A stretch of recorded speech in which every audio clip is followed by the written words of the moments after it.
Assalamualaikum warahmatullahi wabarakatuh. Waalaikumsalam warahmatullahi wabarakatuh. Selamat pagi anak-anak. Pagi, Pak. Bagaimana kabarnya hari ini? Alhamdulillah baik. Ya, baik. Alhamdulillah baik. Walaupun kalian di rumah.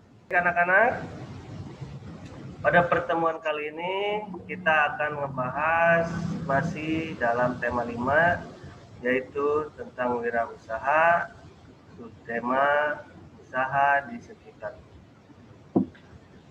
Tujuan dari pembelajaran kali ini, Bapak harapkan kalian bisa mengidentifikasi posisi dan peranan Indonesia di bidang ekonomi dalam lingkup ASEAN secara terperinci.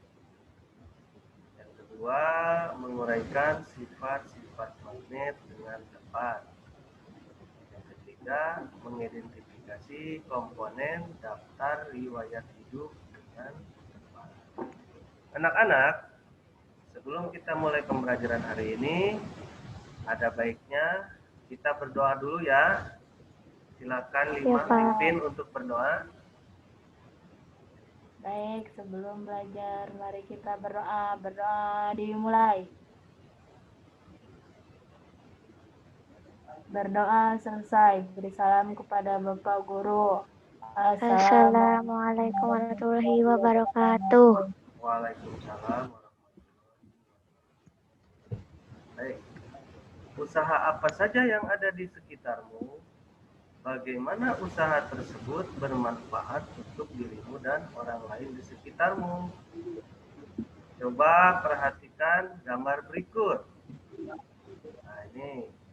Coba Sinta sebutkan yang pertama usaha apa itu? 5 coba. Usaha fotokopi. Ya, fotokopi. Yang kedua, pangkas rambut. Yang ketiga, bengkel motor. Nah, itu adalah kegiatan wirausaha yang ada di lingkungan sekitar. Nah, tuliskan hal yang kamu ingin ketahui tentang hal kegiatan wirausaha pada gambar tersebut dalam bentuk pertanyaan. Contohnya seperti ini. Yang pertama, apa saja hambatan ketika menjalankan usaha-usaha tersebut? Yang kedua, berapakah penghasilan yang diperoleh dari usaha-usaha tersebut? Kemudian, itu nanti diskusikan pertanyaan yang telah kamu tulis dengan orang tuamu. Tuliskan kesimpulan dari hasil diskusimu. Nanti setelah selesai hasilnya boleh di-share lewat WA group ya. Perhatikan kembali gambar usaha fotokopi, pangkas rambut, dan bengkel sebelumnya yang telah Bapak berikan tadi. Nah, sumber daya dan peralatan apa saja yang digunakan pada usaha-usaha tersebut? Misalkan yang pertama tadi apa? 5. Usaha fotokopi. Alatnya itu adalah mesin fotokopi, menjadi alat produksi utama. Kertas berfungsi sebagai bahan produksi. Sumber daya manusia yang menjadi operator mesin fotokopi atau yang menjalankan fotokopi tersebut.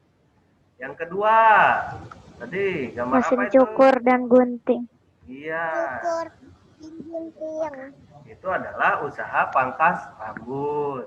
Ya, mesin cukur dan gunting merupakan alat untuk memotong rambut. Kursi menjadi tempat pelanggan untuk duduk selagi dicukur. Sumber daya manusia yang menjadi operator dari alat cukur. Artinya operator itu adalah yang mempergunakan dari alat cukur tersebut. Yang selanjutnya, usaha apa itu? Tadi? Bengkel. Betul. Bengkel perkakas dan spare part-nya sebagai alat dan bahan usaha. Sumber daya manusia yang menggunakan seluruh perkakas untuk memasang spare part. Paham sampai sini anak-anak? Paham. Baik. Dalam menjalankan roda perekonomian, suatu negara tidak dapat berdiri sendiri, namun diperlukan kerjasama dengan negara lain. Salah satu contohnya adalah kerjasama di antara negara-negara ASEAN. Mari kita ambil contoh sederhana dari usaha yang terdapat pada gambar tadi, yaitu usaha pangkas rambut misalnya. Untuk menjalankan usaha tersebut, sumber daya yang digunakan bisa berasal dari dalam negeri. Misalnya, sumber daya manusia, Iya. kursi, dan meja. Itu berasal dari dalam negeri. Namun ada ya juga sumber daya yang berasal dari luar negeri. Misalnya apanya itu yang berasal dari luar negeri? Mesin cukur. Ya, dan peralatan lainnya. Begitu pula dengan usaha fotokopi dan bengkel. Sebagian sumber daya yang ada yang berasal dari dalam negeri dan ada pula yang datangkan dari luar negeri seperti mesin fotokopi dan suku cadang untuk kendaraan Motor. Kegiatan mendatangkan atau memasukkan barang dagangan atau komoditas dari luar negeri itu disebut mengimpor. Kegiatan mengirim barang dagangan atau komoditas ke luar negeri disebut mengekspor. Perhatikan teks berikut ini. Nah, ini adalah jawab pertanyaan-pertanyaannya. Kemudian setelah dijawab, dipoto, kirim via WA group. Kita lanjutkan. Amati gambar berikut. Coba ini gambar apa saja? Sebutkan. Pensil. Kedua, peniti.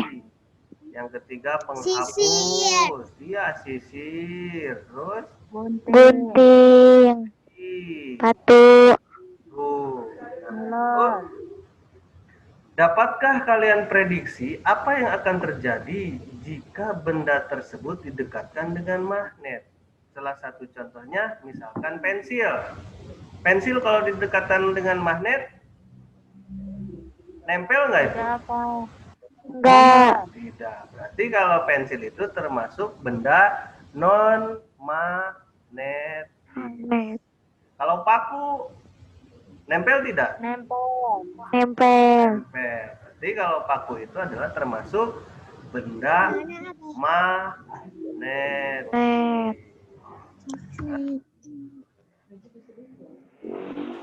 Dan kalian perhatikan video tersebut.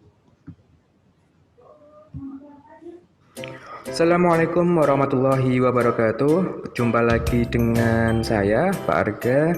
Pada video kali ini kita akan belajar tentang benda magnetis dan non-magnetis.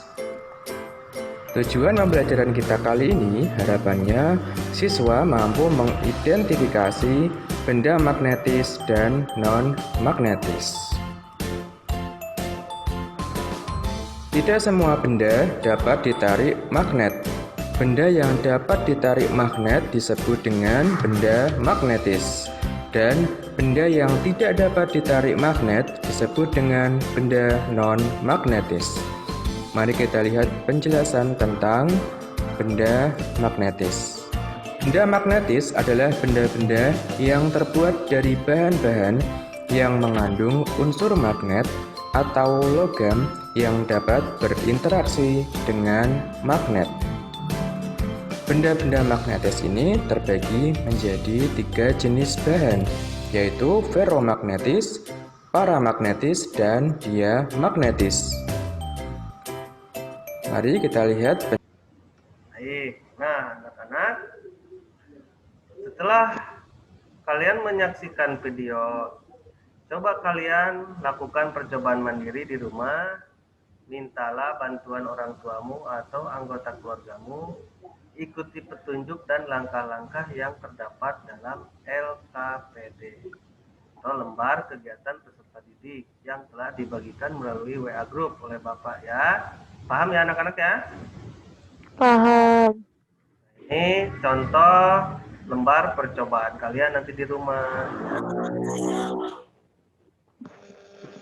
Presiden ditanyakan? Enggak, Pak. Ya, baik. Bapak anggap semuanya paham. Kita lanjutkan. Tahukah bahwa wirausaha yang sudah berkembang pesat biasanya membutuhkan karyawan yang lebih banyak? Wirausaha tersebut dapat menulis iklan atau selebaran tentang lowongan pekerjaan untuk mendapatkan karyawan sesuai kebutuhan.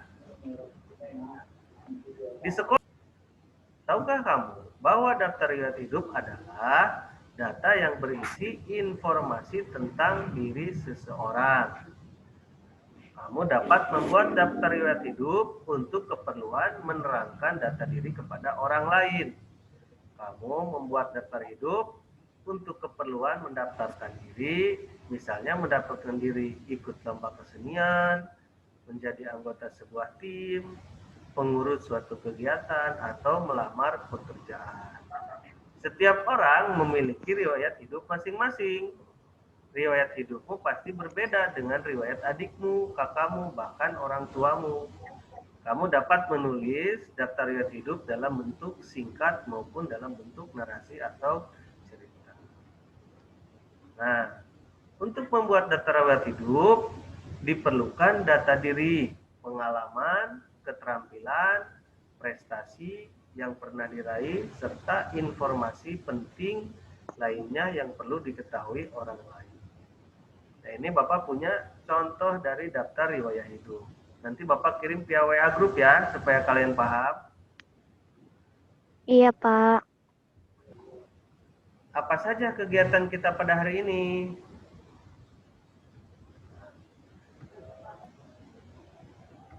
Yang pertama, kita mengidentifikasi posisi dan peranan Indonesia di bidang ekonomi dalam lingkup ASEAN secara terperinci. Yang kedua, mengetahui sifat-sifat magnet dengan tepat. Yang ketiga, mengidentifikasi komponen daftar riwayat hidup dengan tepat. Pembelajaran kali ini Bapak cukupkan sekian. Sampai ketemu lagi di pembelajaran berikutnya. Anak hebat, anak kuat, tetap kalian harus bisa menjaga kesehatan dan mengikuti protokol kesehatan. Ya, Bapak akhiri sampai di sini. Akhirul kalam. Assalamualaikum warahmatullahi wabarakatuh. Waalaikumsalam warahmatullahi wabarakatuh. Waalaikumsalam warahmatullahi wabarakatuh.